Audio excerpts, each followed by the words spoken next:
गजा में इजरायली हमलों में दर्जनों नागरिक शहीद हो गए हैं और कई अन्य घायल हो गए हैं।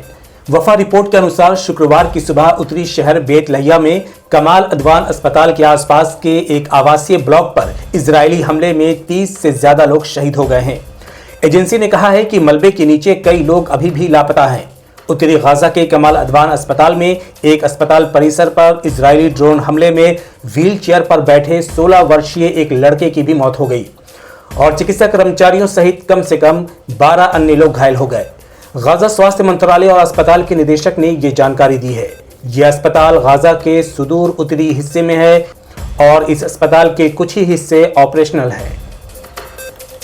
इजरायली सेना ने गाजा के घेराबंदी क्षेत्र में अस्पताल पर हमला किया और छापा मारा। इजराइल बम में घायल हुए लोगों के इलाज में भी बाधा डाल रहा है। इजरायली सेना ने गाजा के कमाल अदवान अस्पताल पर हमला किया है। इजराइल के इस हमले से लोगों का इलाज सही से नहीं हो पा रहा है। यह हमला अस्पताल पर हुए हमलों में सबसे ताज़ा हमला है। इस हमले में कई मरीज और वरिष्ठ डॉक्टर मारे गए हैं। इजराइल ने एक बार फिर सीरिया के होम्स प्रांत में लेबनान की सीमा के नजदीक हमला किया है। अल अराबिया समाचार टीवी चैनल के मुताबिक हमले के दौरान इजराइल ने लेबनान के पास सीरियाई सीमा क्षेत्र अल कुसैर को निशाना बनाया। पिछले कुछ दिनों में इस क्षेत्र पर कई बार इजराइल के हवाई हमले हुए हैं। इन हमलों में वहां के कई लोग शहीद हो गए हैं और कई अन्य घायल हो गए हैं। एमनेस्टी इंटरनेशनल ने घोषणा की है कि इजराइल गाजा में फिलिस्तीनियों के खिलाफ नरसंहार का अपराध कर रहा है। एमनेस्टी ने अपनी रिपोर्ट में कहा है कि यह मानने के लिए पर्याप्त सबूत है कि 7 अक्टूबर 2023 के बाद गाजा में इजराइल का आचरण नरसंहार के बराबर है। एमनेस्टी पहला संगठन नहीं है जिसने ये बात कही है कि इजराइल गाजा में नरसंहार कर रहा है। ये बात कई अन्य संगठन भी कह चुके हैं जिन्होंने समान आकलन किया है।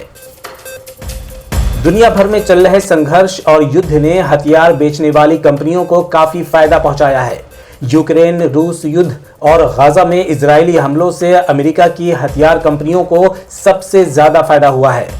Stockholm International Peace Research Institute की हालिया रिपोर्ट के मुताबिक दुनिया के शीर्ष 100 हथियार निर्माताओं में पिछले साल कुल 632 अरब डॉलर के हथियार बेचे हैं।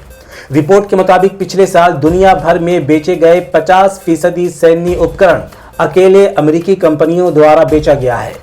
पिछले साल अमेरिकी कंपनियों ने 317 अरब डॉलर के हथियार बेचे हैं, जबकि चीनी कंपनियां 130 अरब डॉलर के हथियार बिक्री के साथ दूसरे स्थान पर है। तो ये थी दिन भर की बड़ी खबरें। ऐसी खबरों से बाखबर रहने के लिए हमारे चैनल को लाइक, सब्सक्राइब और शेयर करें।